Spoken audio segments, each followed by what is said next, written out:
Cuanto guarda relación con Jesús, provoca fascinación. Y aunque la práctica religiosa decaiga en estos tiempos, ese interés en Jesucristo no hace sino aumentar. En mi opinión, ello obedece no solo a que Jesús sea la gran referencia espiritual de la cultura occidental, se debe sobre todo a que su figura mítica encuentra las más profundas resonancias en nuestro inconsciente colectivo y en nuestro propio espíritu, que son mucho más sabios que nuestra limitada razón. Este interés en Jesús lo demuestran, entre otras muchas cosas, el éxito de novelas muy dispares. Un éxito para el que los expertos literarios no encuentran explicación alguna. Pongamos dos ejemplos muy distintos. Caballo de Troya, de Juan José Benítez, que nos presenta a un Jesús muy próximo que sin embargo se manifiesta como Hijo de Dios y hermano nuestro. O el Código da Vinci de Dan Brown, que realiza polémicas revelaciones sobre la manipulación a la que habría sido sometida la figura de Jesús y que incurre en el riesgo de que veamos a Jesús como un simple mortal. En este documental prosiguen las polémicas revelaciones sobre los orígenes del cristianismo que habíamos iniciado en los anteriores. Les propongo que lo examinen con mente crítica y corazón abierto. Estoy convencido de que el conocimiento y el debate deben ser bienvenidos tras siglos de oscurantismo y pueden reavivar nuestro espíritu y nuestra mente, adormecidas como están en medio de un mundo materialista y carente de reflexión profunda. Sabemos que los 4 evangelios fueron escritos mucho tiempo después de la muerte de Jesús y que el credo y los dogmas cristianos que hoy conocemos fueron definidos siglos más tarde. ¿Qué sabemos entonces de cierto sobre Jesús? ¿Quién fue realmente? ¿El Hijo único de Dios? ¿O acaso un hombre extraordinario que acabó siendo mitificado? Ahora estamos descubriendo que la versión de su historia y del significado de su misión en la tierra que hoy conocemos no coinciden con la que tenían sus primeros seguidores. Y que entre los cristianos primitivos existían concepciones mucho más variadas y divergentes que las que hoy separan a las diversas iglesias cristianas. Este documental es una búsqueda a través del mundo de los místicos y de los gnósticos. Estos creían que todos llevamos una chispa divina encerrada en el fondo de nuestro ser. Veían la historia de Jesús como una alegoría o una metáfora de la búsqueda del ser humano a través de la vida. Una búsqueda del Dios interior que les conduciría hacia el misterio de la muerte y permitiría al ser humano encontrar la clave de la resurrección.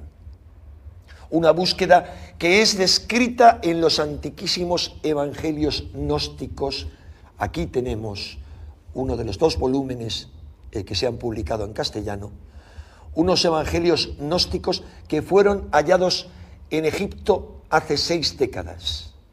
Estoy convencido de que la visión mística del cristianismo que descubriremos en este documental ofrece una alternativa a aquellos que tienden a ver a Jesús como un ser humano mitificado y a quienes buscan una espiritualidad practicable en las lejanas regiones orientales. Este documental nos descubre que no hay necesidad de buscar esa mística en el otro extremo del mundo. Podemos encontrar una forma de trascendencia más adecuada a nuestro psiquismo dentro de la tradición iniciática occidental. Una tradición que encuentra en el cristianismo su continuación y su síntesis más perfecta.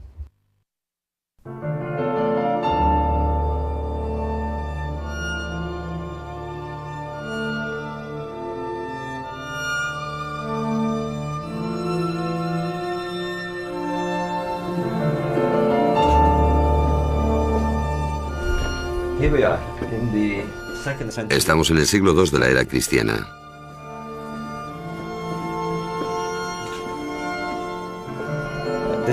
En el tiempo en que los cristianos no habían formulado aún su iconografía, sus símbolos o sus mitos, en un sentido, esto representa el otro mundo. Las regiones tenebrosas donde los iniciados contactaban con las divinidades. Es la luz que penetra en la oscuridad, buscando un camino a la vida futura. Los portales de la inmortalidad a través de la muerte. Y así, los iniciados llegaban aquí en total oscuridad, quizás sin antorchas, a impregnarse del espíritu del lugar.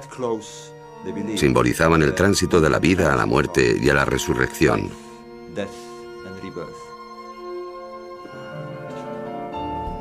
Entre la gente que venía aquí estaban los primeros cristianos. Todavía existía un vínculo entre los cultos mistéricos del antiguo Egipto y la religión gnóstica. Y vemos a los cristianos practicando los rituales de los egipcios.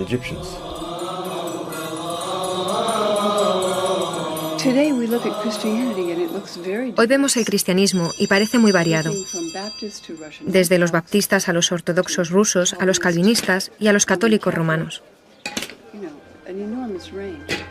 Pero en el siglo I la variedad era mayor aún, porque no existía el canon de las escrituras del Nuevo Testamento,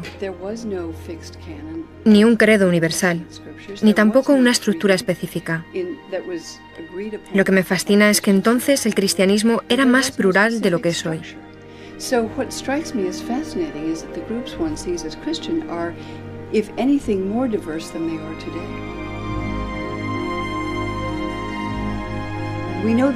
Sabemos que hubo muchos evangelios que los seguidores de Jesús leyeron, escribieron, veneraron, y también muchas otras obras, cartas, epístolas, poemas, himnos. Los cristianos contemplan los inicios de su fe con nostalgia. Un tiempo en que la palabra de Jesús y sus apóstoles sonaba como auténtica cuando el credo era claro y su contenido incontestable. Pero ahora los documentos descubiertos arrojan otra luz sobre sus orígenes. Si los cristianos hoy veneran a Jesús como al único Hijo engendrado por Dios, que murió para redimirnos de nuestros pecados, los primeros seguidores de Jesús parecen haber tenido creencias diferentes. Los cristianos judaicos cayeron sobre el valor de salvación del sacrificio de Cristo en la cruz. Creían que era un iluminado, un iluminador. Para ellos, no hay nacimiento virginal,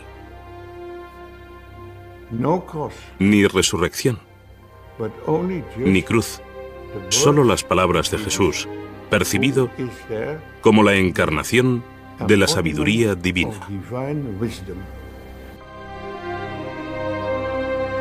Jesús de Nazaret, hombre o mito.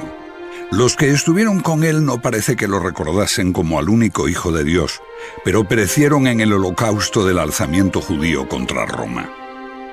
¿Lo describen tan claramente los evangelios?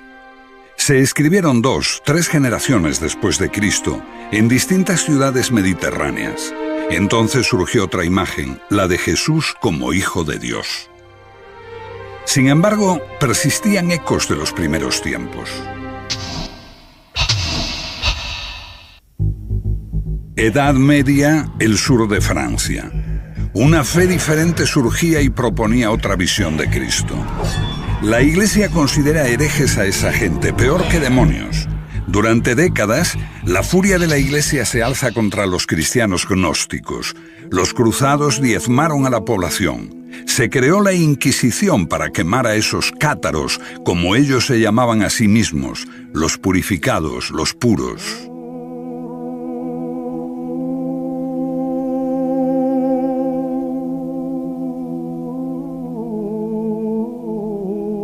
Después de muchos siglos, la gente empieza a recordar a esos cátaros y visita los lugares donde fueron martirizados. Los cátaros no fueron precursores de la Reforma. No eran una herejía de la fe católica. La suya fue una fe diferente y se remonta a los primeros tiempos del cristianismo, o incluso antes, cuando la gente veía el mundo como un reino de sombras, de espaldas a la realidad, a la verdad auténtica. Un hombre atado, incapaz de moverse, creyendo que las sombras que ve en la pared son la realidad. Sombras proyectadas por el mundo divino que está detrás de él. Mira, hombre. Es así como el filósofo griego Platón describía al hombre. Los iniciados en las religiones mistéricas creían que podían liberarse de las ataduras y hallar la gnosis, el conocimiento, en su corazón. Un conocimiento secreto que transforma al hombre y lo hace consciente de la verdad, del mundo espiritual. Son los gnósticos. Los estudiosos creen que esa búsqueda también caracterizó al cristianismo primitivo, antes de que se escribieran nuestros evangelios. Hay ecos de eso en las palabras de Pablo, que habla de buscar a Cristo dentro de uno mismo, y también en otros documentos hallados hace casi 60 años en Nag Hammadi, Egipto.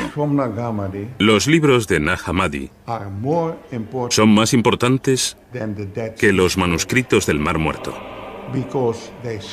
porque arrojan una nueva luz sobre el cristianismo, Jesús y Dios.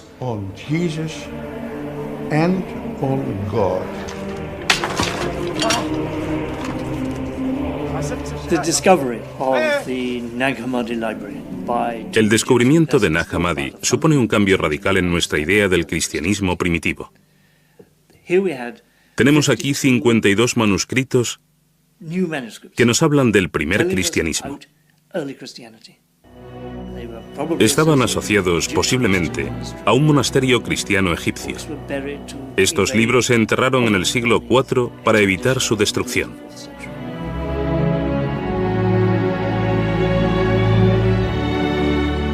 Nos dan abundante información. Es asombroso que los cristianos no se precipitasen a leer el Evangelio de Tomás y todos esos textos maravillosos. Me parece que eso demuestra el poder de la Iglesia romana, que los dejó a un lado y aún los considera heréticos y peligrosos. Y por supuesto lo son. Son peligrosos para la Iglesia literalista porque ponen en cuestión su interpretación.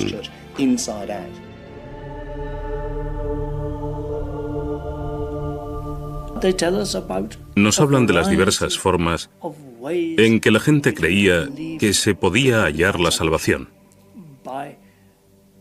Por la contemplación, por la expansión de la chispa divina que hay en nosotros, comunicándose con Dios, buscando en nuestra propia alma, una búsqueda individual de lo divino, sin la ayuda de sacerdotes u obispos. Suena atractivo. El gnosticismo es atractivo, sobre todo para la mente moderna, porque promueve una religión para el individuo, no para la Iglesia. Creo que es lo que los humanos han buscado siempre, hallar la divinidad por sí mismos. Pero esto es una simplificación, porque se trata de algo mucho más complejo. En cierto modo, es como tomar un baño de espuma y que entre jabón en los ojos. Enceguece a la vez que limpia.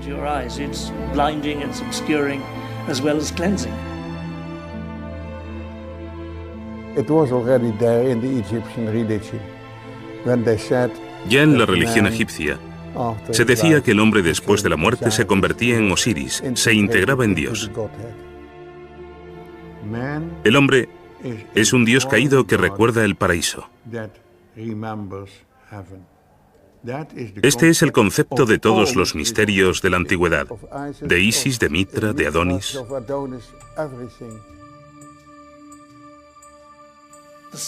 El punto central del gnosticismo es que todos nacemos con una chispa divina dentro y que el deber de los creyentes es hallar esa chispa y expandirla, tomar contacto con Dios mirando en nuestro interior. La agnosis. Gnosis significa autoconocimiento.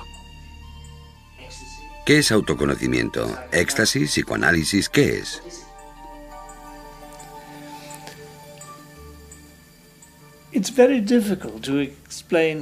Es muy difícil explicar qué es el autoconocimiento y cómo se obtiene. No es como el psicoanálisis. No es una exploración intelectual del alma ni el éxtasis. Es la contemplación de uno mismo. A veces con la ayuda de un líder. Es la quietud, una sincera búsqueda individual.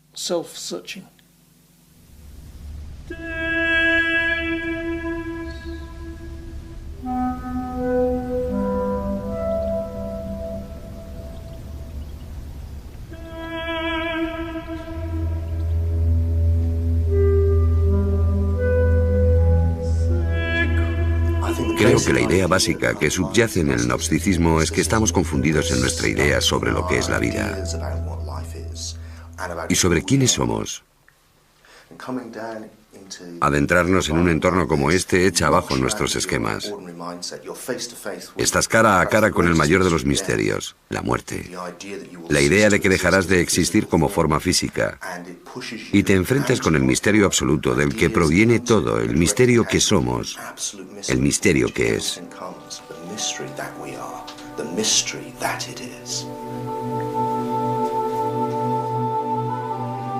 Pero ¿por qué buscarlo en la oscuridad de estos corredores?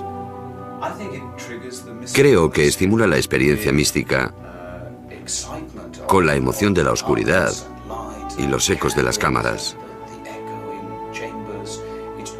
Todo eso conduce a un estado místico.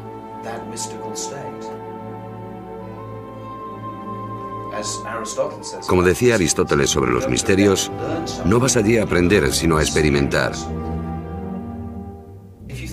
Si crees que solo es un proceso intelectual, te equivocas. Es algo mucho más grande que eso.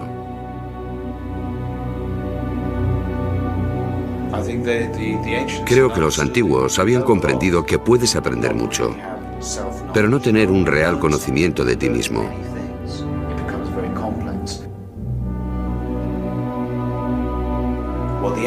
Lo que los antiguos buscan es un retorno a la totalidad, el conocimiento de la unidad de todas las cosas. Durante más de 2000 años la gnosis fue reprimida. Principalmente supimos algo de ella por las acusaciones de los padres de la Iglesia. Pero el hallazgo de Nag Hammadi en 1945 cambió para siempre nuestra forma de ver los orígenes del cristianismo. Los que los hallaron al principio los desecharon. Cayeron en manos de traficantes, algunos fueron quemados, pero finalmente llegaron a manos de la ciencia gracias a personas como Gilles Quispert, que llevó los manuscritos más importantes a Europa, y a sus amigos, entre ellos el gran psiquiatra Carl Jung.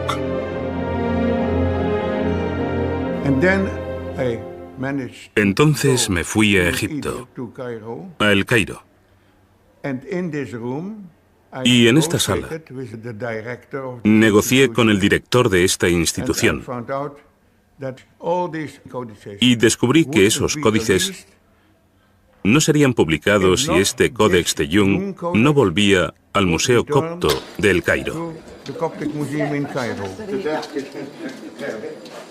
Ahora acumulan polvo en una pequeña sala, abiertos quizá una vez cada 10 años y solo en presencia de un funcionario del museo, la policía secreta y un juez. Quispel es bien recibido. Todos los manuscritos de Nag Hammadi se publicaron cuando devolvió el más preciado, el Evangelio de Tomás, con las palabras de Jesús.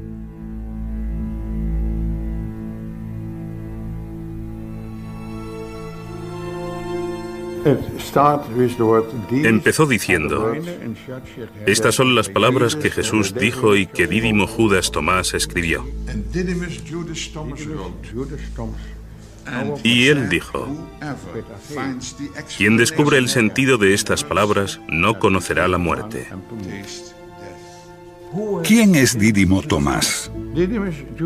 Dídimo Judas Tomás significa Judas el mellizo o el gemelo. Fue uno de los hermanos de Jesús. La tradición de la Iglesia posterior transformó a Tomás en el apóstol que no creía que Jesús había resucitado. El escéptico Tomás fue el discípulo más fiel de su maestro. ¿Fue quien entendió mejor a su hermano? Según el Evangelio de Tomás, sí. Se dio por sentado que no era el hermano gemelo de Jesús en sentido literal, sino más bien que quien lea este Evangelio puede llegar a reconocerse como gemelo de Jesús. Dado que se ha dicho que eres mi gemelo y auténtico compañero, examínate a ti mismo.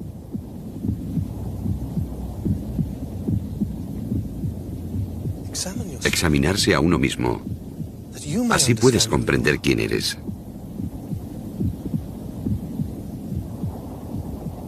Y serás llamado, porque el que no se conoce a sí mismo nada sabe.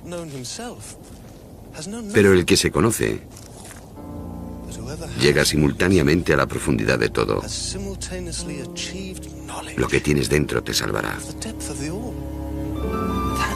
You have within you will save you if you bring it forth from yourselves. Creo que Tomás se interpreta simbólicamente, que todo el que viene a ver a Jesús viene a verse a sí mismo como el gemelo de Jesús, el que es creado a imagen de Dios, como Él lo fue. ¿Qué dice el Evangelio de Tomás? Bueno, el Evangelio de Tomás es una colección de dichos que prometen revelar algo. Lo que el oído no puede oír, lo que el ojo no puede ver, lo que ninguna mano ha tocado y lo que nunca se le ocurrió a ninguna mente humana. Bueno, eso eres tú. Tú eres lo que no puedes oír ni ver, tu esencia, el conocimiento mismo. Y creo que esta es la clave si quieres entender qué es el cristianismo y qué es el paganismo. Un viaje de autoconocimiento. Este era el gran precepto que el dios Apolo dio a los paganos en el oráculo de Delfos. Buscar la gnosis, el autoconocimiento, conocerse a uno mismo. Y lo mismo sucede con los cristianos. Lo que busca es la parte de ti que no puede morir. No es que se te vaya a dar algo que no tengas ya, es descubrir que ya eres inmortal. Porque tu esencia no es el cuerpo. Si descubres lo que realmente eres, descubres lo divino. Descubres a Dios dentro de ti. Parece ser un cuerpo, pero eres conciencia. Y esa conciencia da testimonio del nacimiento, de la muerte, porque todos los gnósticos, incluidos los gnósticos cristianos, creían en la reencarnación, y este proceso era un poco como despertar e irse a dormir.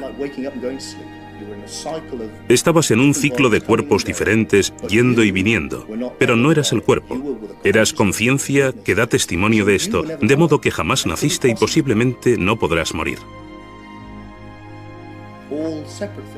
Todas las cosas separadas son expresión de una misma cosa. Así, todos los seres humanos son imágenes. Ellos usan la palabra eidolon, de un demonio o espíritu. ¿Un reflejo de lo divino? No tanto un reflejo, sino la forma en que lo divino se hace consciente de sí mismo. Para el Padre, ellos emplean el término la deslumbrante oscuridad. ¿Te imaginas la luz sin nada que reflejar? Es lo oscuro. Entonces, la luz en sí misma es oscura. Y usan el término brillante oscuridad. Potencialidad pura, solo luz. Solo conciencia, sin nada de lo que ser conscientes. Cuando eso crea algo por sí mismo para ser consciente, o como la luz, algo para reflejar, el universo cobra existencia. Esta conciencia de Dios se expresa a sí misma en todos los seres. Así que todos nosotros somos imágenes o eidolons de la conciencia universal que es todo, que es Dios. El mito cristiano tal como lo conocemos marca un profundo abismo entre el hombre y Dios. Dios es Dios, nosotros simples mortales.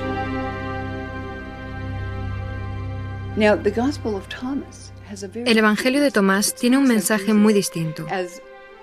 Habla de Jesús como el Hijo de Dios y habla de los otros humanos, como de los niños de Dios que no son conscientes de haber sido creados a imagen de Dios.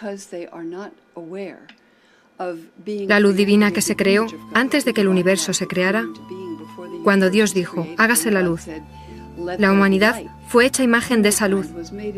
Y en el Evangelio de Tomás, Jesús habla como una voz desde la luz. Yo soy la luz que está por encima de todo. Yo soy el todo.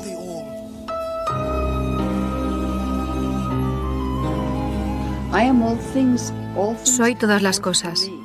Todas las cosas salen de mí. Estoy en todas las cosas. Rompe un trozo de madera y estoy allí. Levanta la piedra y me encontrarás.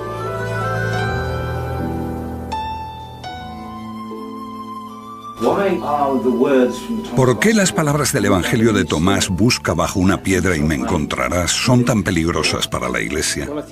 Porque es panteísmo. Sugiere que la divinidad está en todas partes y en todas las cosas. Lo que ocurre con el triunfo del cristianismo es que se traduce en la creación de una iglesia. Para llegar a Dios, tienes que hacerlo a través del obispo. Si quieres construir una iglesia, tienes que decir que la salvación solo es posible mediante, desde y a través de la iglesia. Y el representante de Dios en la tierra es el Papa. Esa es la única vía, mientras que para los agnósticos se trata solo de ti, tú puedes hacerlo.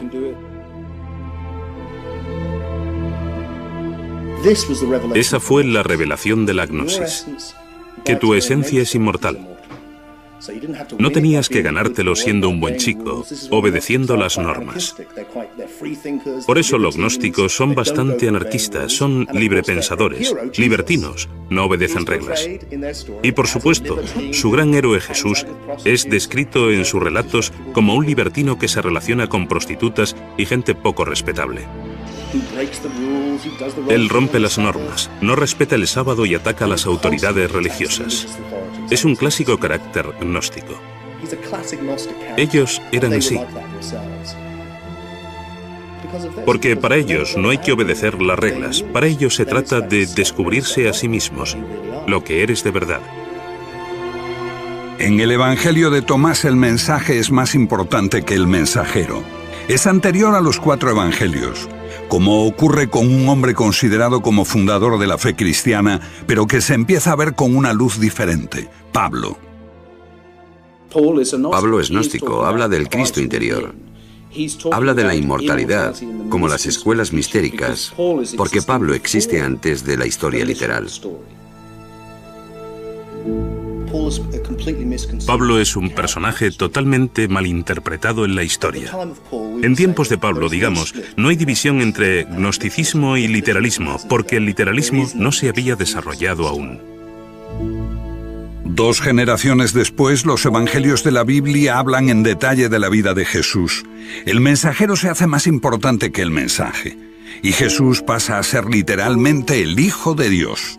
Pero antes de eso, Pablo, a pesar de posteriores adaptaciones e inserciones, nos habla todavía de Jesús como de un misterio, una metáfora, una voz interior.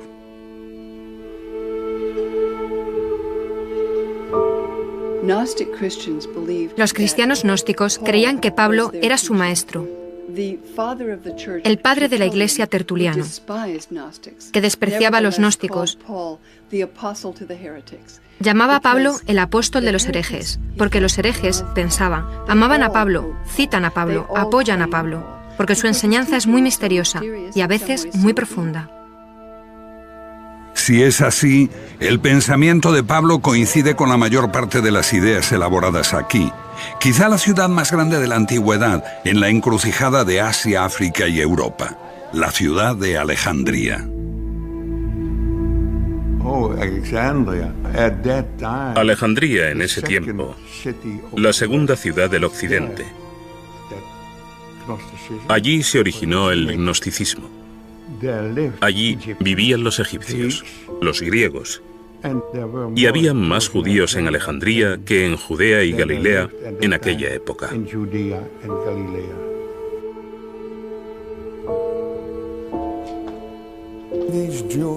Esos judíos vivían en el exilio, pero habían encontrado un Dios desconocido en sus corazones. Al mismo tiempo, no podían encontrar a ese mismo Dios en el mundo, porque el mundo estaba lleno de mal y sufrimiento. Por lo tanto, resolvieron que este mundo había sido creado por un Dios menor, Jehová, su deidad tribal. Este es el Dios del Viejo Testamento, del ojo por ojo y diente por diente, un Dios celoso. Todas esas historias parecen girar en torno a un profundo descontento con el mundo, porque fue creado un Dios inferior.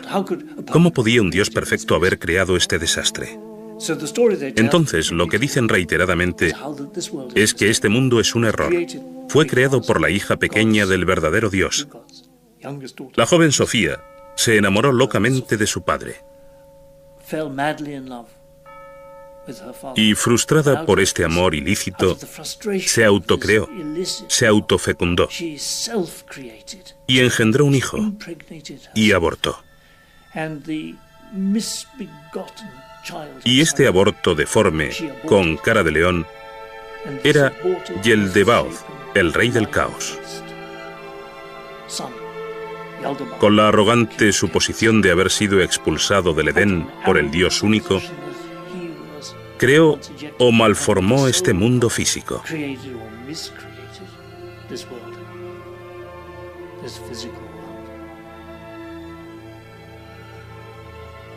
Entonces, este mundo es el fruto de una pasión ilícita y fue creado por Yeldebaoth, al que los judíos veneraban como el auténtico Dios.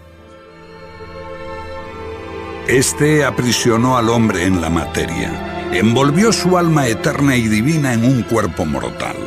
El creador de este mundo físico modeló al hombre a su propia imagen, para siempre esclavo de la materia.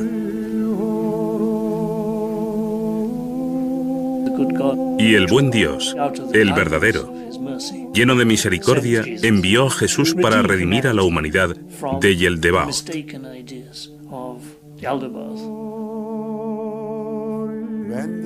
Cuando esos judíos de Alejandría se hicieron cristianos, Jesús apeló a lo más profundo de ellos y dijo: quien se conoce a sí mismo conoce a Dios.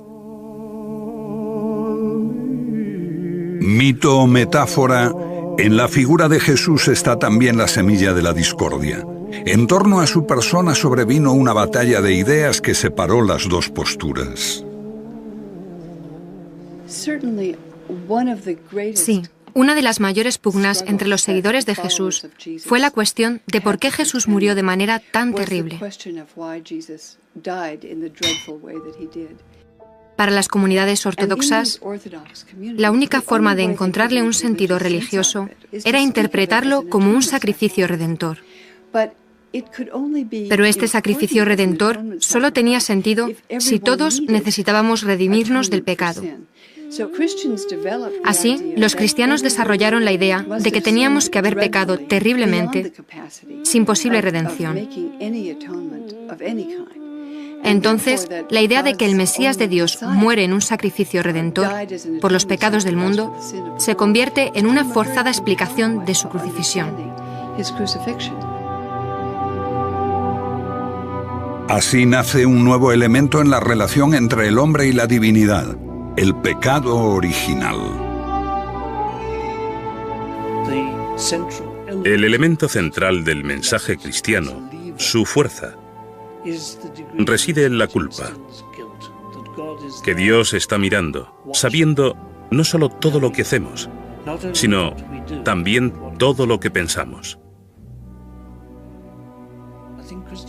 Creo que el cristianismo es bastante excepcional en el sentido de que Dios lo ve todo y castiga a los creyentes por sus malos pensamientos por los pecados de la mente.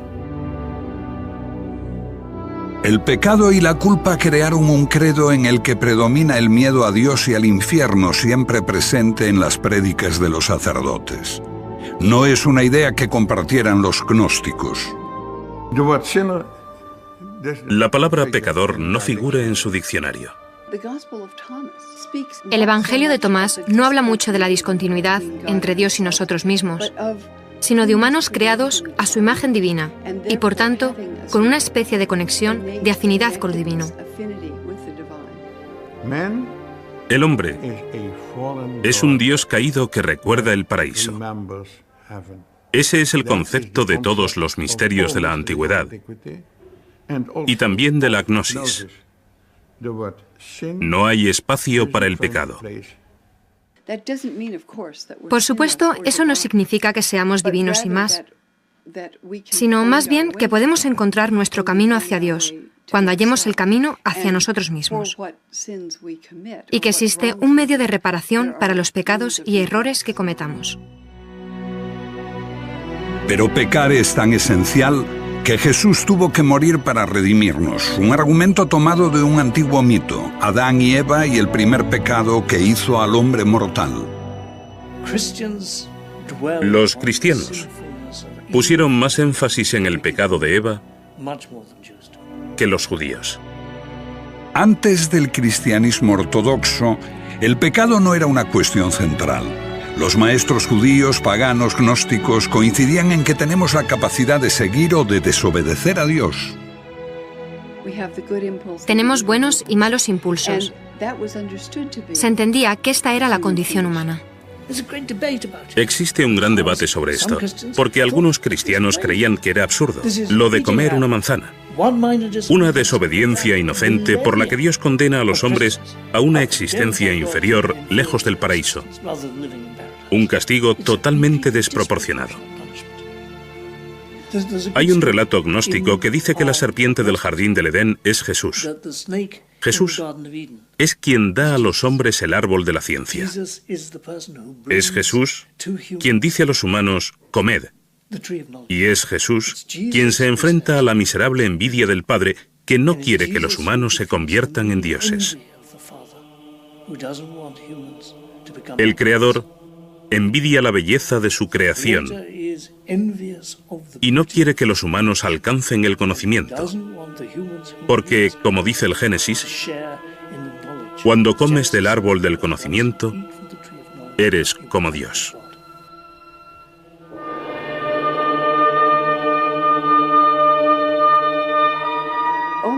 La idea cristiana de que el pecado es inherente a los humanos, la idea del pecado original, la desarrolla especialmente San Agustín en el siglo IV y se canoniza como enseñanza ortodoxa cristiana a partir del siglo IV.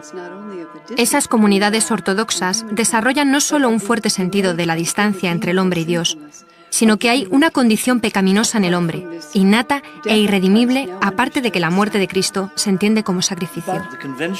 Así, el cristianismo convencional, el cristianismo canónico, que se desarrolla en el siglo II, fue muy debatido. Algunos cristianos, por ejemplo, creían que Jesús era una figura divina y opinaban que era impropio que hubiese sufrido en la cruz. Y contaban cuentos para justificar sus creencias, como que cuando Jesús fue llevado al Gólgota después de ser flagelado, y era obvio que estaba débil, los soldados hicieron que Simón Cireneo cargase la cruz. Y entonces Jesús, viendo la oportunidad perfecta, se intercambió con Simón. Simón cogió el aspecto de Jesús y fue crucificado. Mientras Jesús se escabulló en la multitud, subió al cielo y revoloteó sobre la cruz, riéndose del éxito de su engaño. O riendo como ríe Buda, sonriendo pasivamente, por la calma y la paz de quien nos ha iluminado, dándonos su conocimiento. Jesús, un iluminador, la voz, el símbolo de lo divino. Un gnóstico veía a Jesús como al hombre que recibió la iluminación con el bautismo, cuando se transforma como Buda en aquel que conoce, el Cristo. Los cristianos ortodoxos creen que si Jesús era divino, era el Hijo de Dios, su único Hijo, y también tenía que haber nacido divino, algo que los gnósticos consideran pueril. La ruptura queda clara con el último evangelio, el de Juan.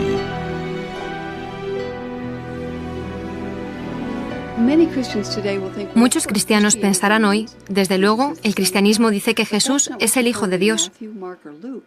Pero esto no es lo que vemos en Mateo, Marcos o Lucas. Encuentras que Jesús es el Mesías de Dios, el que enseña el camino de la rectitud. Se podía ser un judío muy devoto y seguir a Jesús en eso. Pero con el Evangelio de Juan, la afirmación de que Jesús es Hijo de Dios, y más aún, su único Hijo, es una afirmación radical que no veo mencionada por los ortodoxos antes del año 160 más o menos. Pero esta idea se convierte en la lente a través de la cual los cristianos leen los evangelios.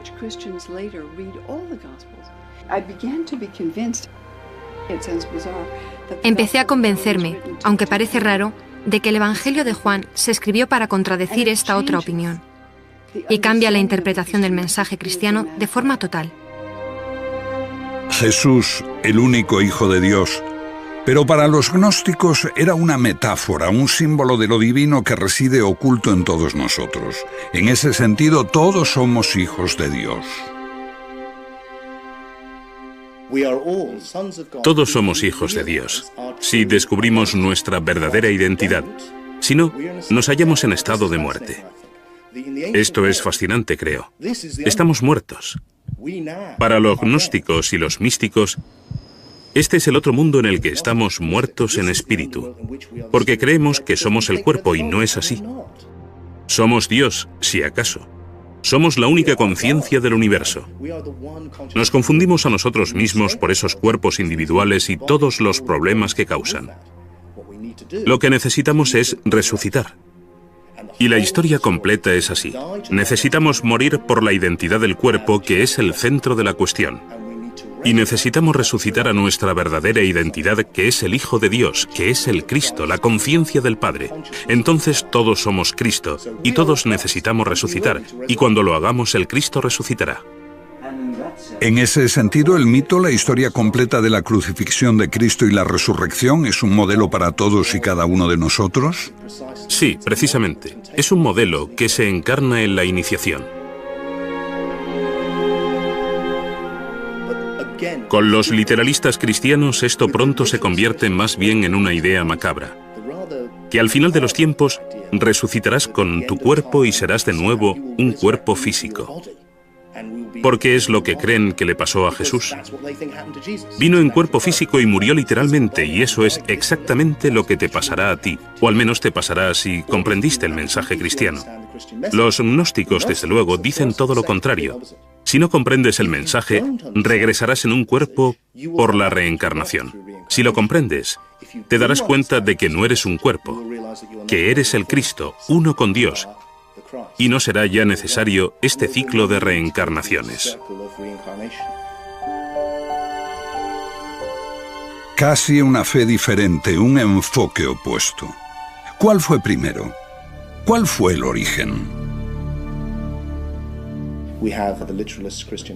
Tenemos al literalista cristiano Policarpo, y unas décadas después, a mediados del siglo II, tenemos a Tertuliano, diciendo que los seguidores de los gnósticos llenan el universo. Así te haces la idea de que esta iglesia literalista existía desde los apóstoles y que los gnósticos fueron una desviación muy posterior. Lo que estamos sugiriendo es que en realidad es totalmente al revés. Los gnósticos se propagaron en el siglo I y II y fueron machacados por una iglesia literalista que entonces comenzaba su andadura. La ortodoxia, como la conocemos, surgió después del gnosticismo y en gran medida fue una reacción al mismo. El cristianismo se define por aquello que se le opone. Por oposición al gnosticismo, gradualmente fue defendiendo sus propios términos. A partir de una gran variedad de evangelios y unas 7 u 8 generaciones después de Jesús, los padres de la primera Iglesia ortodoxa empezaron a escoger unos pocos textos que conformarían el Nuevo Testamento y definirían el credo. Creo que la amenaza de persecución obligó a los líderes cristianos a buscar unas enseñanzas básicas en las que todos estuviesen de acuerdo.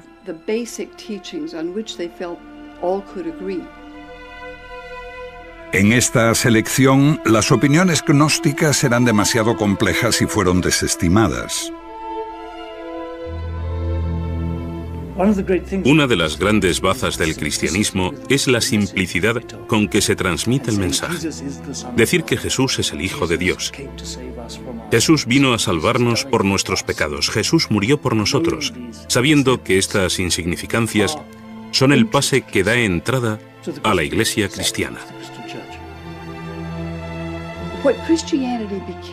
El cristianismo se convirtió, diría yo, en una religión para tontos. Una forma simplificada del mensaje cristiano, que se podía entender en África, en Italia y en el mundo entero.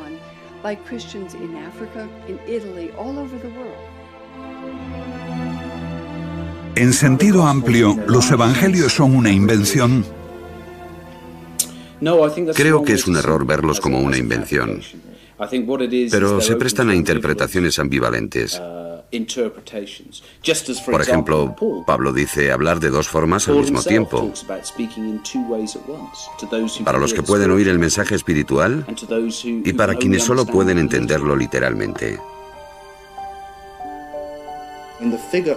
Si tomamos la frase que aparece en muchas iglesias, nadie llega al Padre sino a través de mí, vemos que para los gnósticos, esto significa que para llegar a Dios tienes que ser consciente de lo que esta figura representa en ti.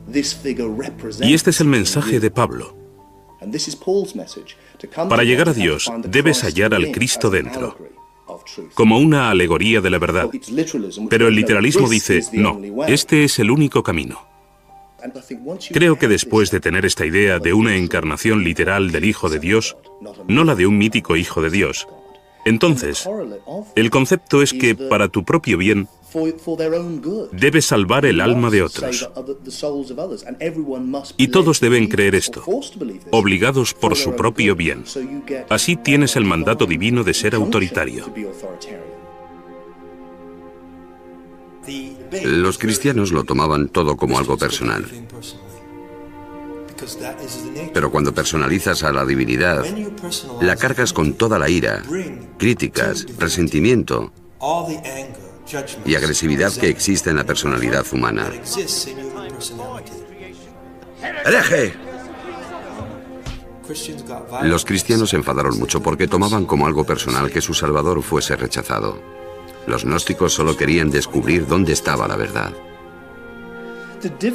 La dificultad que enfrentan los gnósticos es que buscan individualmente la salvación. No están organizados, no están unidos. Los gnósticos atacaron las opiniones de los primeros cristianos. Pero los cristianos no solo atacaron las opiniones de los gnósticos, atacaron a los propios gnósticos. Ambas creencias podrían haber coexistido, pero con la aparición de este hombre, Constantino, el primer emperador romano en abrazar la fe cristiana, se despertó el ansia de alcanzar el poder supremo en la joven iglesia.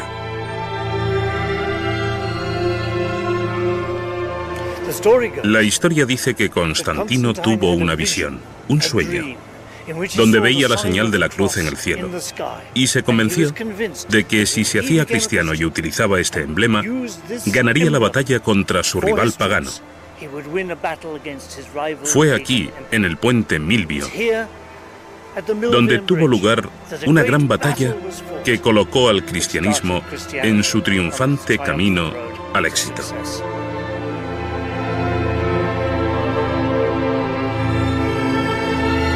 En el Concilio de Nicea, año 324, Constantino establece todas las diferencias respecto al credo. Compañeros ministros, Creemos en un Señor, Jesucristo, el Hijo de Dios, un Dios de Dios. 3 siglos después de su muerte, Jesús es proclamado Hijo de Dios por decreto imperial y se prohíbe cualquier otra opinión.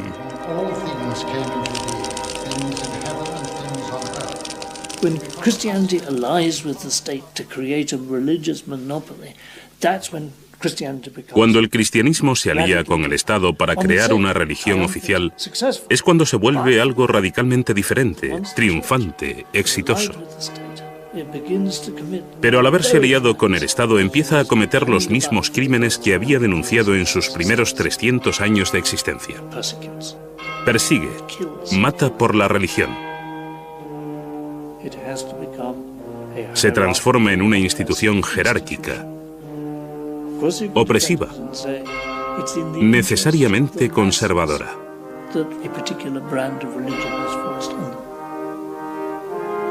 But it's not my fantasy, my imagination of how religion best proceeds. Es interesante Constantino. Cuando Constantino se convierte, uno de sus primeros actos es hacerle a las iglesias de Roma grandes regalos de plata y oro. 12 estatuas de tamaño natural de los apóstoles y 2 estatuas de plata de Jesús en tamaño natural. Así, 20 años después de su conversión, las iglesias de Roma parecen templos paganos, y esto es solo una muestra de la riqueza que obtiene la iglesia en el siglo IV. La alianza con el Estado significa riqueza para la iglesia, riqueza para los obispos, riqueza para el Papa de Roma. ¿Es corrupta la iglesia? Sí. ¿Conserva un sentido de sus orígenes, el sentido de la importancia de la pobreza? Sí. Entonces la iglesia se divide entre la pobreza y la abstinencia de los monjes y la riqueza de los obispos. Pero aún así, los obispos conservan un sentido de recuerdo de la caridad, de la virtud, lo mejor de ellos. Esto siempre desgarra, hay siempre esta tensión interior. Jesús jamás fundó una iglesia. No dejó instrucciones para una iglesia. Es una invención posterior, diseñada para reforzar el poder de la Iglesia católica. Es inconcebible que Jesús, un simple hombre de Galilea, pretendiese fundar una iglesia universal. ¿Piensa que Jesús dio alguna autoridad a Pedro? Otra vez, esas leyendas son invenciones, como la donación de Constantino. La donación de Constantino es una farsa. Había un documento que la Iglesia en la Edad Media afirmaba que era un contrato escrito por Constantino en su lecho de muerte. Aquí os doy el imperio para que lo custodiéis. Entonces, cuando este se reveló como una falsificación, se inició la Reforma Protestante. De algún modo, todo lo que hemos hecho es escuchar a los perdedores. Fueron destruidos en el siglo IV. Hemos retrocedido y dijimos, solo porque perdieron esa batalla, solo porque la Iglesia romana, con sus ideas de un Jesús histórico y una religión literalista, tomó el mando, no quiere decir que su versión de los hechos sea la verdadera. ¿Qué le pasó a los perdedores? Fueron erradicados. Todos los que conociesen la otra historia, gnósticos y paganos, fueron expulsados del imperio. Los templos se derribaron, los filósofos fueron asesinados, los libros prohibidos y quemados. Si el cristianismo era la religión favorita de Dios, entonces uno podía pensar que al triunfar se hubiera entrado en la Edad de Oro. Todo lo contrario, se entró en un tiempo de oscuridad, en el que la gente incluso olvidó cómo hacer casas de ladrillos. Y hubo que esperar hasta el Renacimiento, cuando esos instruidos paganos regresaron a Italia, a Florencia. Los libros de Platón, que habían estado prohibidos durante 1000 años, volvieron como la hermética y de pronto Botticelli empezó a pintar cuadros de dioses paganos. Lo llamamos el renacimiento de la cultura occidental, porque ésta vuelve a ocupar el lugar que tenía antes del triunfo del cristianismo. La creencia en la historia de Jesús era originalmente solo el primer paso en la espiritualidad cristiana, el misterio exterior. El significado debía explicarlo un maestro iluminado cuando se estuviese maduro espiritualmente, una comprensión mística de Dios más allá del simple dogma. Aunque había muchos grandes místicos cristianos en los últimos siglos que intuitivamente vieron este nivel simbólico más profundo, como cultura hemos conservado solo los misterios exteriores. Creo que conservamos la forma, pero hemos perdido el significado. Mientras las iglesias se vacían, la gente busca por todas partes. A veces tan lejos como el otro extremo del mundo, sin darse cuenta de que una antigua tradición que buscaba lo mismo yace en lo profundo de nuestro pasado.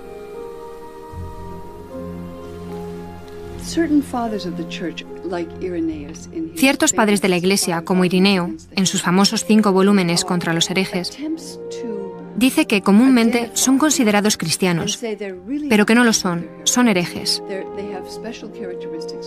Y tienen características especiales. Primero de todo, aman leer e interpretar las Escrituras. Segundo, buscan guiándose por su propia intuición.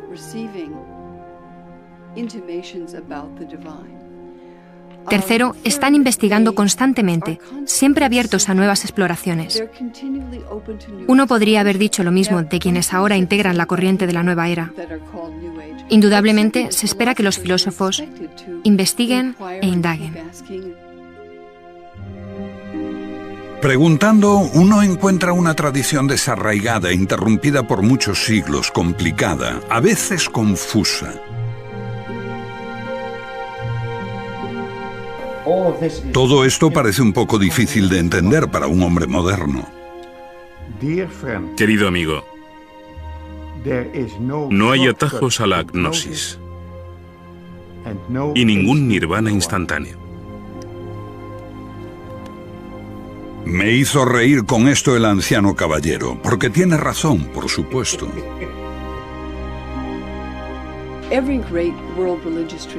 Toda gran tradición religiosa mundial, ya sea el hinduismo, el budismo, el islamismo, el judaísmo, tienen las enseñanzas para todos. La enseñanza esotérica, que se supone siguen todos sus fieles. Y también una enseñanza esotérica o mística. La única que no lo tiene es el cristianismo occidental. Creo que es lamentable que haya sido considerado herético ese camino que mucha gente busca para su propia integridad y desarrollo.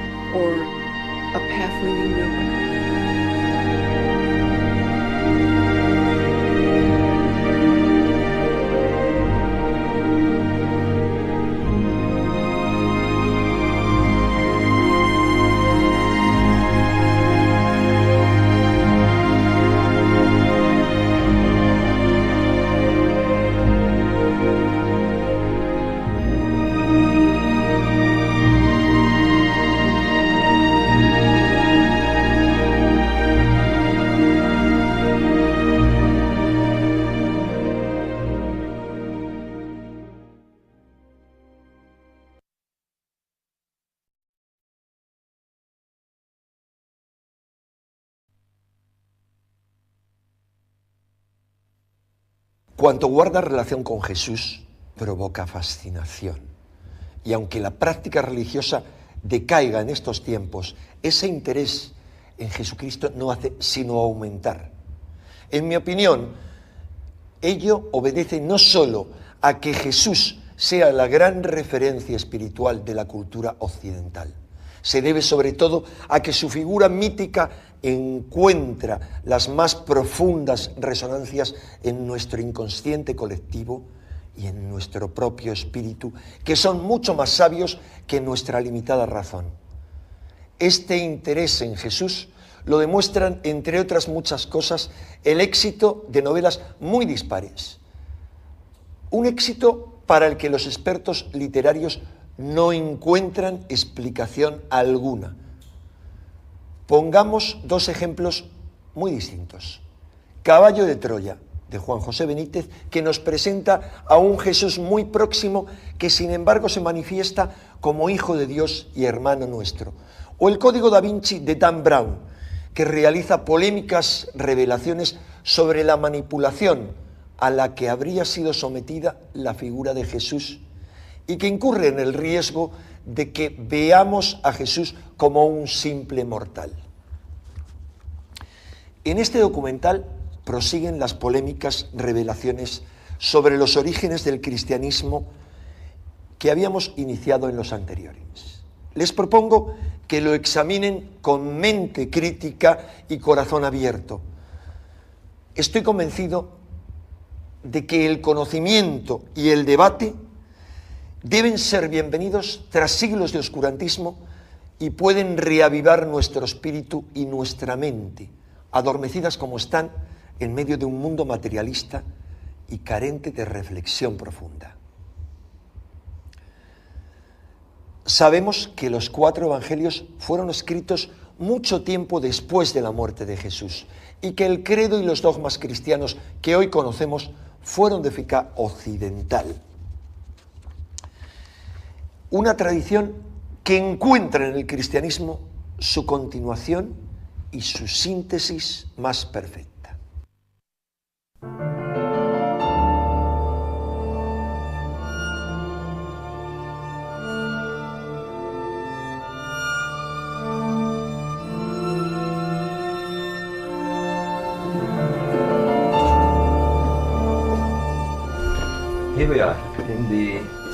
Estamos en el siglo II de la era cristiana.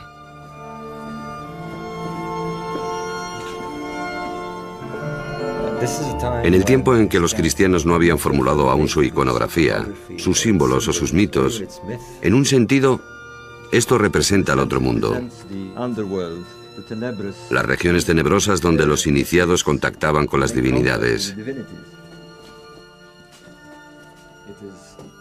Es la luz que penetra en la oscuridad, buscando un camino a la vida futura.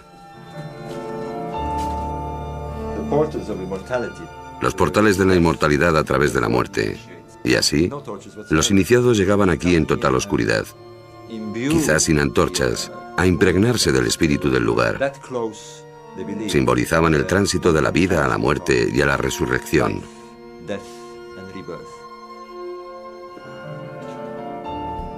Entre la gente que venía aquí estaban los primeros cristianos. Todavía existía un vínculo entre los cultos mistéricos del antiguo Egipto y la religión gnóstica. Y vemos a los cristianos practicando los rituales de los egipcios.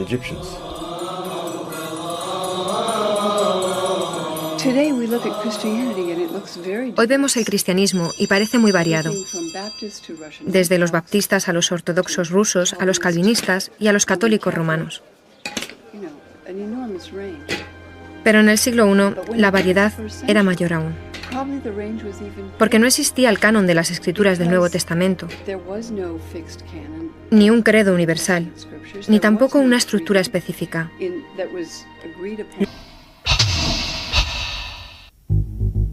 Edad Media, el sur de Francia.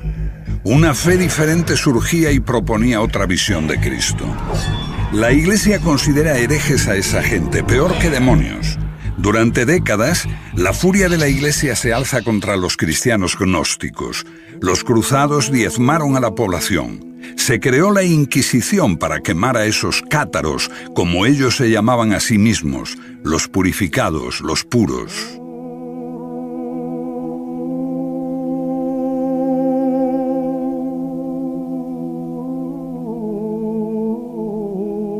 Después de muchos siglos, la gente empieza a recordar a esos cátaros y visita los lugares donde fueron martirizados. Los cátaros no fueron precursores de la Reforma. No eran una herejía de la fe católica. La suya fue una fe diferente y se remonta a los primeros tiempos del cristianismo, o incluso antes, cuando la gente veía el mundo como un reino de sombras, de espaldas a la realidad, a la verdad auténtica.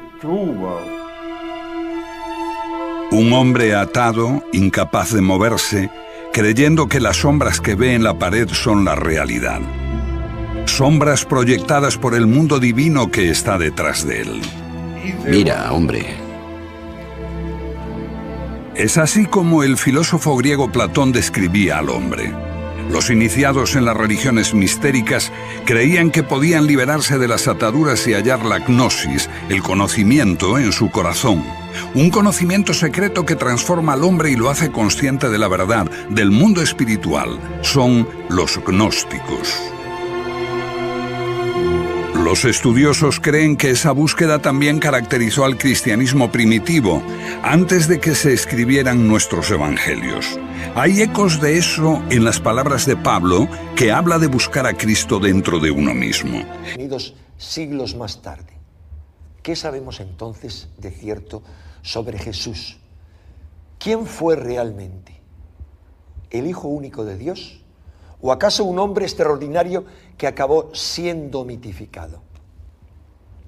Ahora estamos descubriendo que la versión de su historia y del significado de su misión en la tierra que hoy conocemos no coinciden con la que tenían sus primeros seguidores. Y que entre los cristianos primitivos existían concepciones mucho más variadas y divergentes que las que hoy separan a las diversas iglesias cristianas. Este documental es una búsqueda a través del mundo de los místicos y de los gnósticos. Estos creían que todos llevamos una chispa divina encerrada en el fondo de nuestro ser. Veían la historia de Jesús como una alegoría o una metáfora de la búsqueda del ser humano a través de la vida. Una búsqueda del Dios interior que les conduciría hacia el misterio de la muerte y permitiría al ser humano encontrar la clave de la resurrección. Una búsqueda que es descrita en los antiquísimos evangelios gnósticos. Aquí tenemos uno de los 2 volúmenes que se han publicado en castellano, unos evangelios gnósticos que fueron hallados en Egipto hace 6 décadas. Estoy convencido de que la visión mística del cristianismo que descubriremos en este documental ofrece una alternativa a aquellos que tienden a ver a Jesús como un ser humano mitificado y a quienes buscan una espiritualidad practicable en las lejanas regiones orientales. Este documental nos descubre que no hay necesidad de buscar esa mística en el otro extremo del mundo. Podemos encontrar una forma de trascendencia más adecuada a nuestro psiquismo dentro de la tradición iniciática. Lo que me fascina es que entonces el cristianismo era más plural de lo que es hoy. So what strikes me as fascinating is that the groups one sees as Christian are, if anything, more diverse than they are today.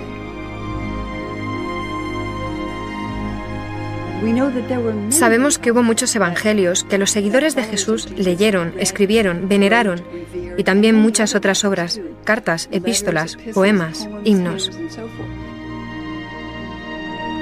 Los cristianos contemplan los inicios de su fe con nostalgia.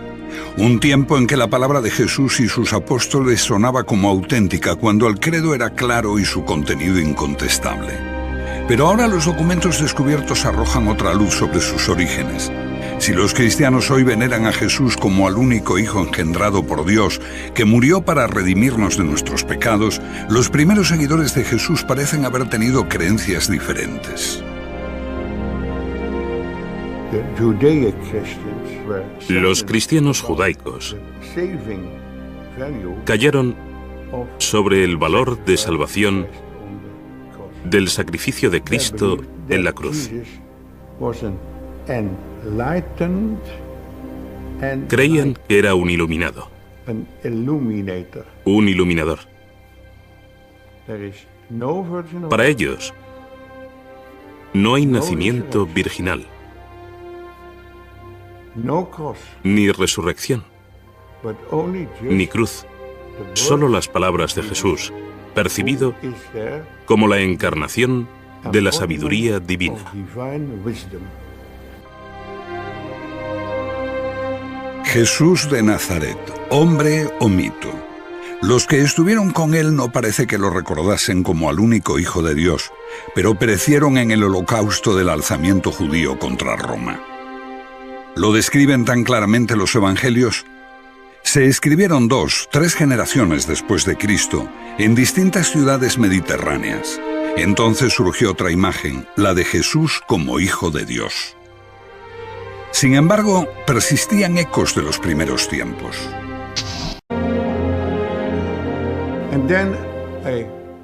Entonces me fui a Egipto, a El Cairo. Y en esta sala negocié con el director de esta institución y descubrí que esos códices no serían publicados si este Códex de Jung no volvía al Museo Copto de El Cairo.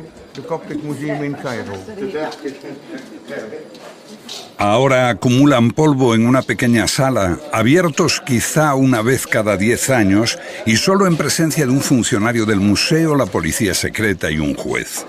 Kispel es bien recibido. Todos los manuscritos de Nag Hammadi se publicaron cuando devolvió el más preciado, el Evangelio de Tomás, con las palabras de Jesús.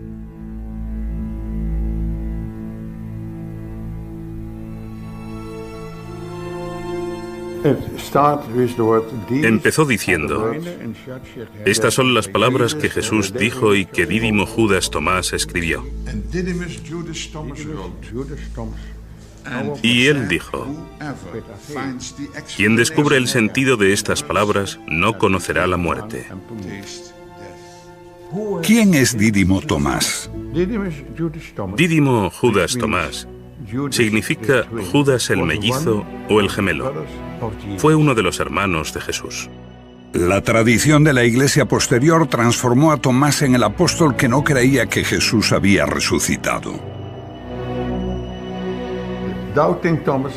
El escéptico Tomás fue el discípulo más fiel de su maestro. ¿Fue quien entendió mejor a su hermano? Según el Evangelio de Tomás, sí. Se dio por sentado que no era el hermano gemelo de Jesús en sentido literal, sino más bien que quien lea este Evangelio puede llegar a reconocerse como gemelo de Jesús. Dado que se ha dicho que eres mi gemelo y auténtico compañero, examínate a ti mismo.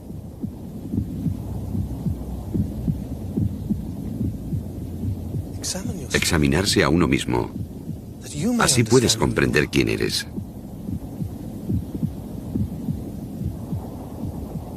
Y serás llamado, porque el que no se conoce a sí mismo nada sabe. Pero el que se conoce llega simultáneamente a la profundidad de todo. Lo que tienes dentro te salvará. You have within you will save you if you bring it forth from yourselves. Creo que Tomás se interpreta simbólicamente, que todo el que viene a ver a Jesús viene a verse a sí mismo como el gemelo de Jesús, el que es creado a imagen de Dios, como Él lo fue. ¿Qué dice el Evangelio de Tomás? Bueno, el Evangelio de Tomás es una colección de dichos que prometen revelar algo. Lo que el oído no puede oír, lo que el ojo no puede ver, lo que ninguna mano ha tocado y lo que nunca se le ocurrió a ninguna mente humana. Bueno, eso eres tú. Tú eres lo que no puedes oír ni ver, tu esencia, el conocimiento mismo. Y creo que esta es la clave si quieres entender qué es el cristianismo y qué es el paganismo. Un viaje de autoconocimiento. Este era el gran precepto que el dios Apolo dio a los paganos en el oráculo de Delfos. Buscar la gnosis, el autoconocimiento, conocerse a uno mismo. Y lo mismo sucede con los cristianos. Lo que busca es la parte de ti que no puede morir. No es que se te vaya a dar algo que no tengas ya, es descubrir que ya eres inmortal. Porque tu esencia no es el cuerpo. Si descubres lo que realmente eres, descubres lo divino. Descubres a Dios dentro de ti. Parece ser un cuerpo, pero eres conciencia. Y esa conciencia da testimonio del nacimiento, de la muerte, porque todos los gnósticos, incluidos los gnósticos cristianos, creían en la reencarnación, y este proceso era un poco como despertar e irse a dormir. Estabas en un ciclo de cuerpos diferentes, yendo y viniendo, pero no eras el cuerpo. Eras conciencia que da testimonio de esto, de modo que jamás naciste y posiblemente no podrás morir. Todas las cosas separadas son expresión de una misma cosa. Así, todos los seres humanos son imágenes. Ellos usan la palabra eidolon, de un demonio o espíritu. ¿Un reflejo de lo divino? No tanto un reflejo, sino la forma en que lo divino se hace consciente de sí mismo. Para el Padre, ellos emplean el término la deslumbrante oscuridad. ¿Te imaginas la luz sin nada que reflejar? Es lo oscuro. Entonces, la luz en sí misma es oscura. Y usan el término brillante oscuridad. Potencialidad pura, solo luz. Solo conciencia, sin nada de lo que ser conscientes. Cuando eso crea algo por sí mismo para ser consciente, o como la luz algo para reflejar, el universo cobra existencia. Esta conciencia de Dios se expresa a sí misma en todos los seres. Así que todos nosotros somos imágenes o eidolons de la conciencia universal que es todo, que es Dios. El mito cristiano tal como lo conocemos marca un profundo abismo entre el hombre y Dios. Dios es Dios, nosotros sin... Para evitar su destrucción.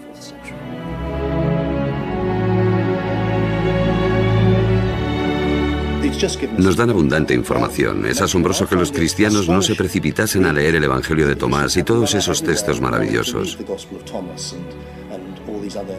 Me parece que eso demuestra el poder de la Iglesia romana, que los dejó a un lado y aún los considera heréticos y peligrosos. Y por supuesto lo son. Son peligrosos para la Iglesia literalista porque ponen en cuestión su interpretación.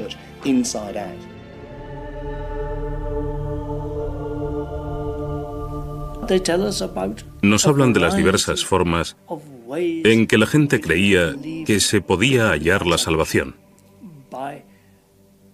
Por la contemplación, por la expansión de la chispa divina que hay en nosotros, comunicándose con Dios, buscando en nuestra propia alma, una búsqueda individual de lo divino, sin la ayuda de sacerdotes u obispos. Suena atractivo.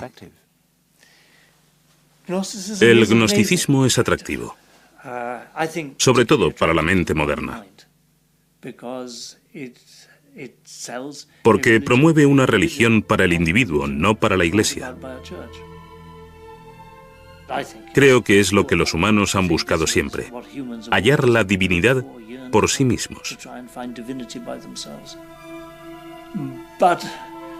Pero esto es una simplificación, porque se trata de algo mucho más complejo. En cierto modo, es como tomar un baño de espuma y que entre jabón en los ojos.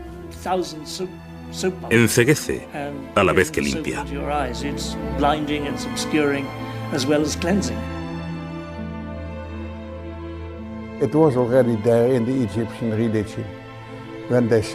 Ya en la religión egipcia, se decía que el hombre después de la muerte se convertía en Osiris, se integraba en Dios.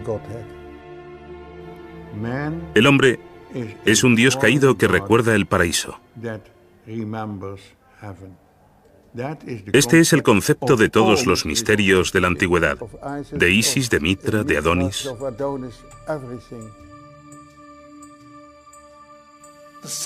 El punto central del gnosticismo es que todos nacemos con una chispa divina dentro y que el deber de los creyentes es hallar esa chispa y expandirla, tomar contacto con Dios mirando en nuestro interior. La gnosis. Gnosis significa autoconocimiento. ¿Qué es autoconocimiento? ¿Éxtasis? ¿Psicoanálisis? ¿Qué es?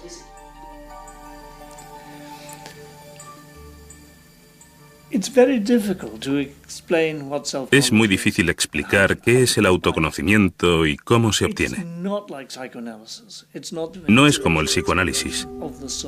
No es una exploración intelectual del alma ni el éxtasis. Es la contemplación de uno mismo.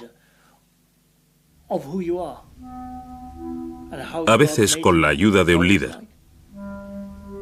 Es la quietud, una sincera búsqueda individual.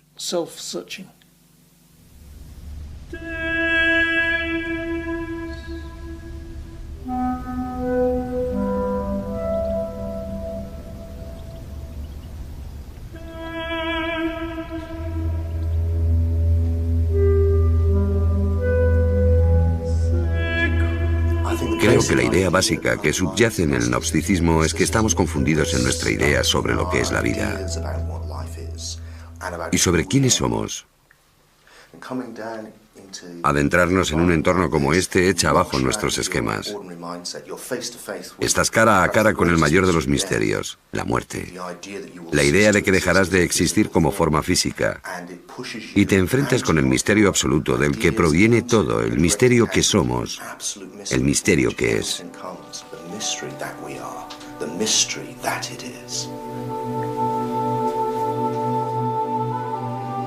Pero ¿por qué buscarlo en la oscuridad de estos corredores? Creo que estimula la experiencia mística con la emoción de la oscuridad y los ecos de las cámaras. Todo eso conduce a un estado místico.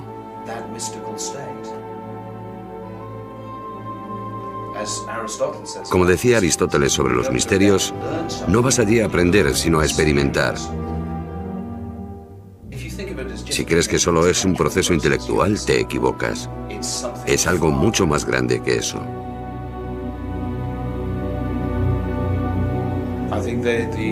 Creo que los antiguos habían comprendido que puedes aprender mucho, pero no tener un real conocimiento de ti mismo.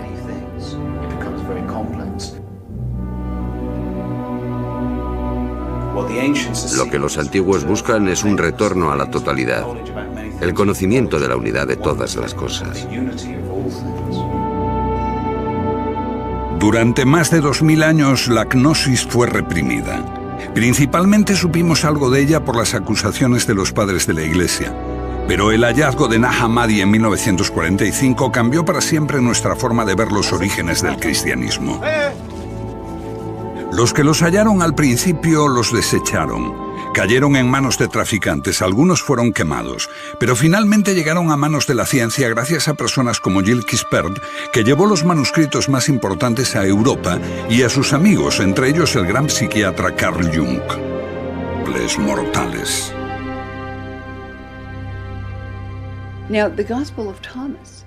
El Evangelio de Tomás tiene un mensaje muy distinto.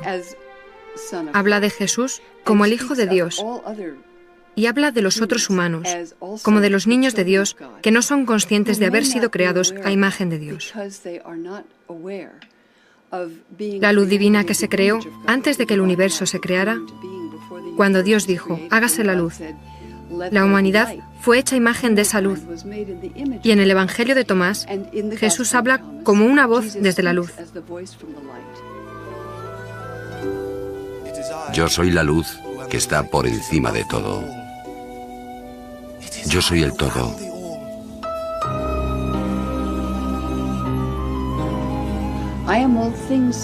Soy todas las cosas. Todas las cosas salen de mí. Estoy en todas las cosas. Rompe un trozo de madera y estoy allí. Levanta la piedra y me encontrarás.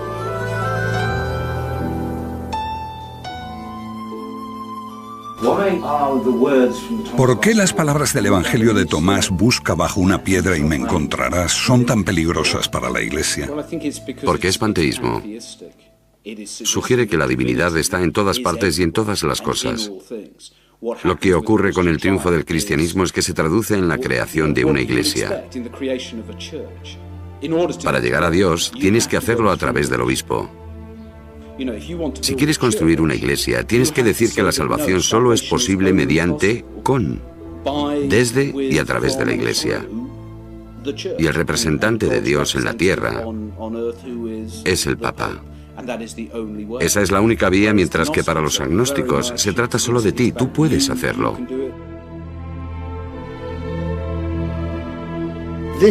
Esa fue la revelación de la gnosis, que tu esencia es inmortal. No tenías que ganártelo siendo un buen chico, obedeciendo las normas. Por eso los gnósticos son bastante anarquistas, son librepensadores, libertinos, no obedecen reglas. Y por supuesto, su gran héroe Jesús es descrito en sus relatos como un libertino que se relaciona con prostitutas y gente poco respetable.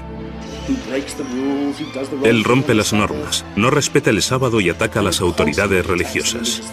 Es un clásico carácter gnóstico. Ellos eran así. Porque para ellos no hay que obedecer las reglas, para ellos se trata de descubrirse a sí mismos, lo que eres de verdad. En el Evangelio de Tomás el mensaje es más importante que el mensajero. Es anterior a los 4 evangelios, como ocurre con un hombre considerado como fundador de la fe cristiana, pero que se empieza a ver con una luz diferente, Pablo. Pablo es gnóstico, habla del Cristo interior. Habla de la inmortalidad, como las escuelas mistéricas, porque Pablo existe antes de la historia literal. Pablo es un personaje totalmente malinterpretado en la historia. En tiempos de Pablo, digamos, no hay división entre gnosticismo y literalismo, porque el literalismo no se había desarrollado aún.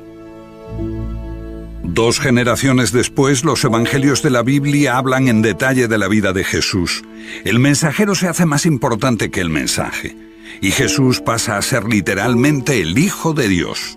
Pero antes de eso, Pablo, a pesar de posteriores adaptaciones e inserciones, nos habla todavía de Jesús como de un misterio, una metáfora, una voz interior.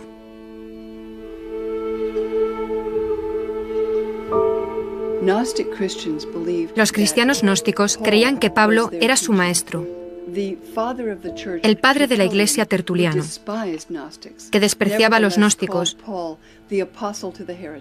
Llamaba a Pablo el apóstol de los herejes, porque los herejes, pensaban, amaban a Pablo, citan a Pablo, apoyan a Pablo, porque su enseñanza es muy misteriosa y a veces muy profunda.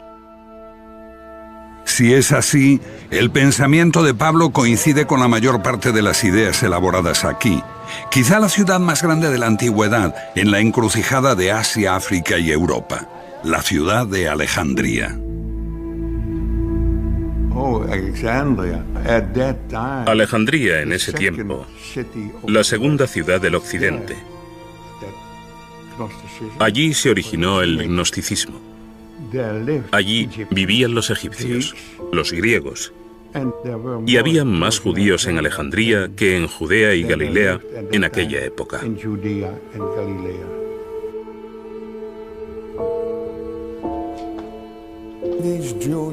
Esos judíos vivían en el exilio, pero habían encontrado un Dios desconocido en sus corazones.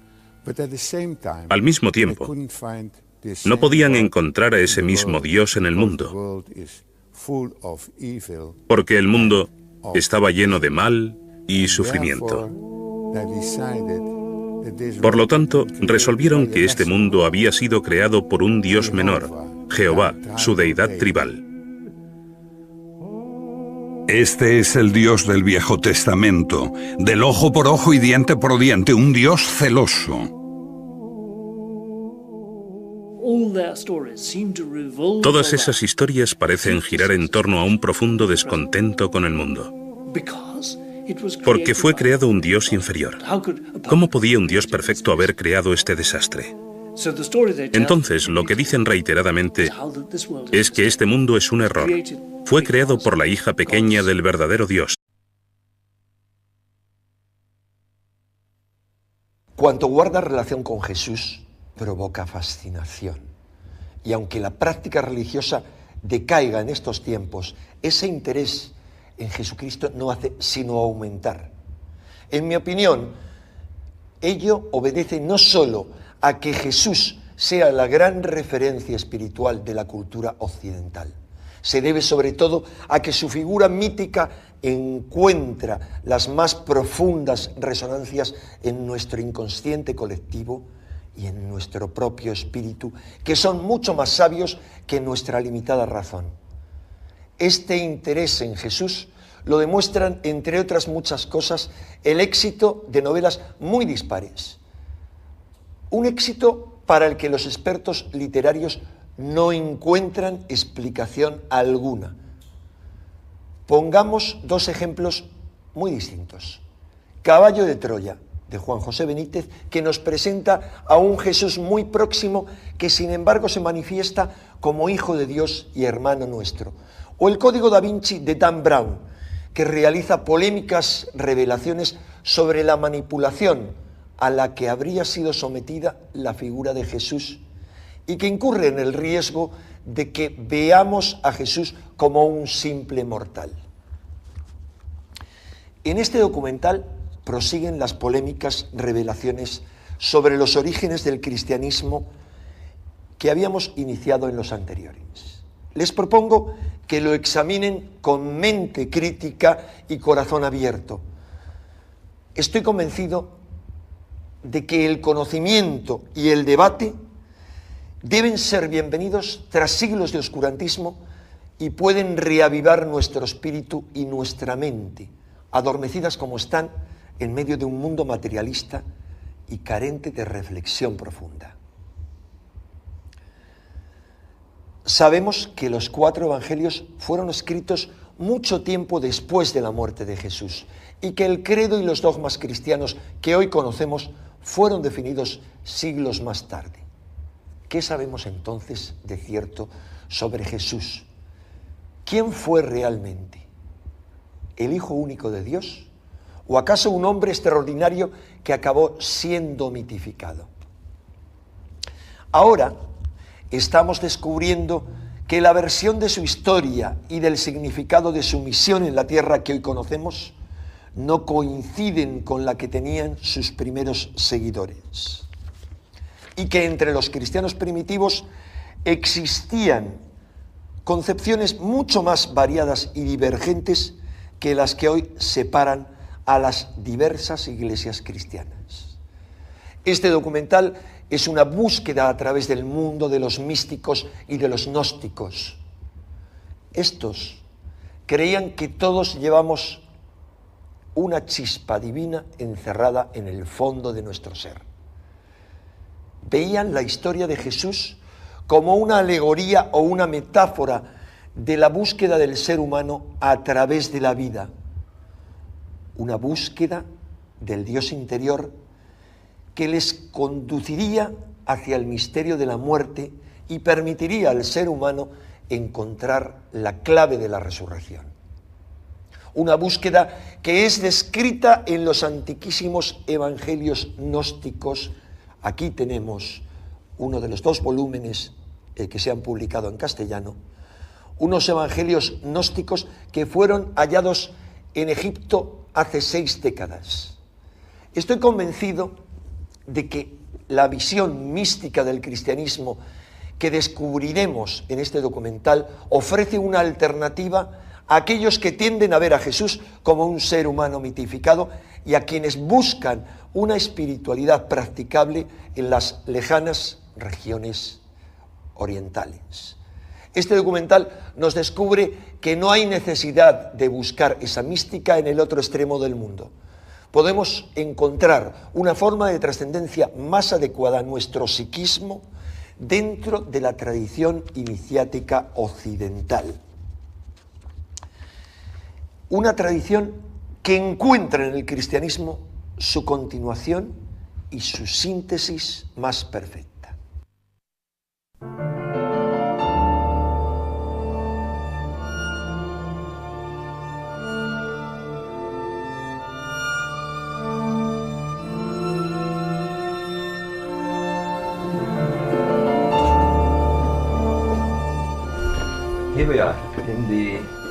Estamos en el siglo II de la era cristiana.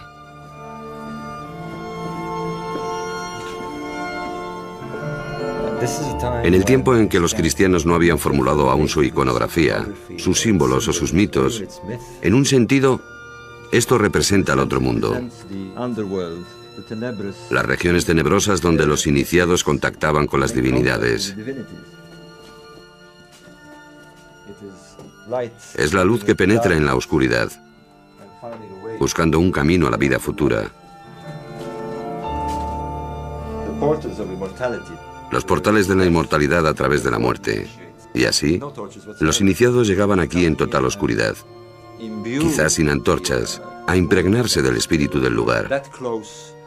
Simbolizaban el tránsito de la vida a la muerte y a la resurrección.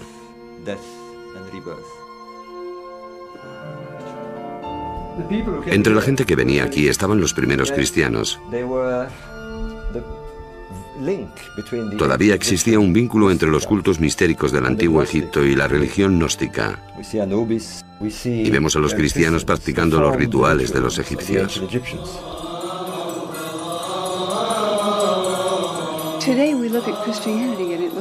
Hoy vemos el cristianismo y parece muy variado, desde los baptistas a los ortodoxos rusos, a los calvinistas y a los católicos romanos. Pero en el siglo I la variedad era mayor aún, porque no existía el canon de las escrituras del Nuevo Testamento, ni un credo universal, ni tampoco una estructura específica. Lo que me fascina es que entonces el cristianismo era más plural de lo que es hoy.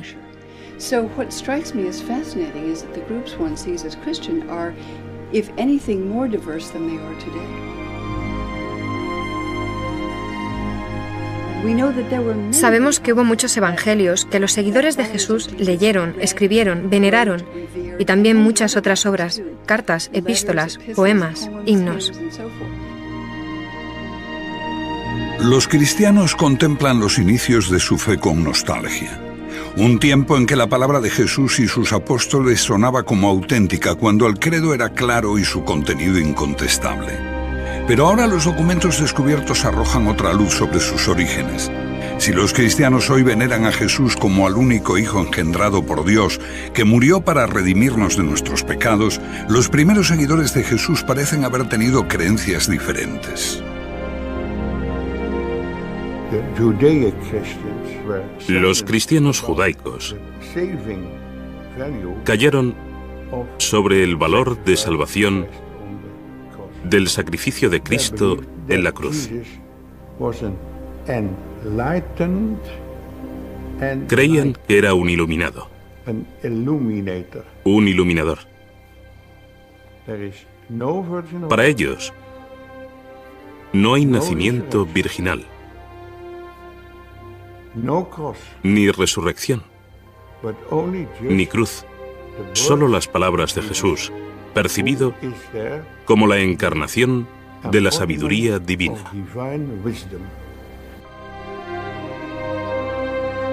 Jesús de Nazaret, hombre o mito. Los que estuvieron con él no parece que lo recordasen como al único Hijo de Dios, pero perecieron en el holocausto del alzamiento judío contra Roma.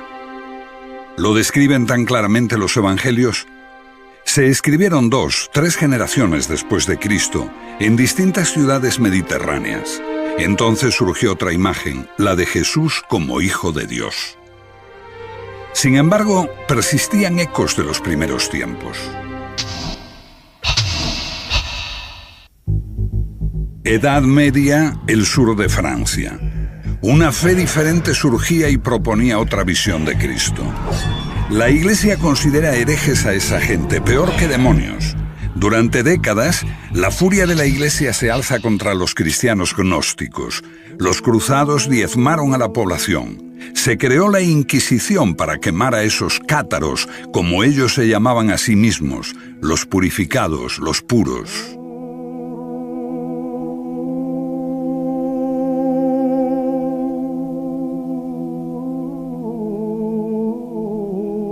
Después de muchos siglos, la gente empieza a recordar a esos cátaros y visita los lugares donde fueron martirizados. Los cátaros no fueron precursores de la Reforma. No eran una herejía de la fe católica. La suya fue una fe diferente y se remonta a los primeros tiempos del cristianismo, o incluso antes, cuando la gente veía el mundo como un reino de sombras, de espaldas a la realidad, a la verdad auténtica. Un hombre atado, incapaz de moverse, creyendo que las sombras que ve en la pared son la realidad.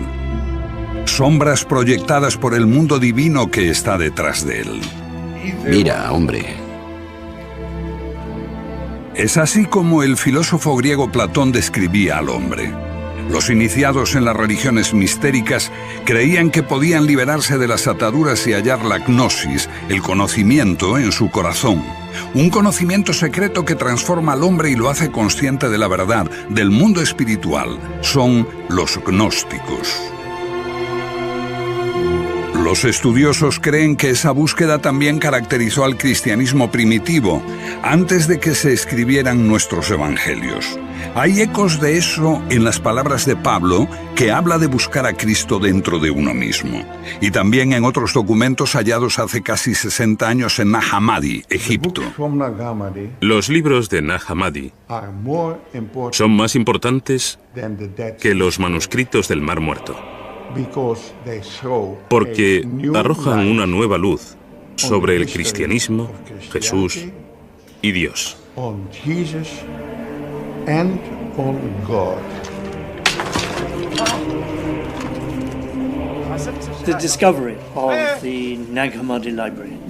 El descubrimiento de Nag Hammadi supone un cambio radical en nuestra idea del cristianismo primitivo. Tenemos aquí 52 manuscritos que nos hablan del primer cristianismo. Estaban asociados posiblemente a un monasterio cristiano egipcio. Estos libros se enterraron en el siglo IV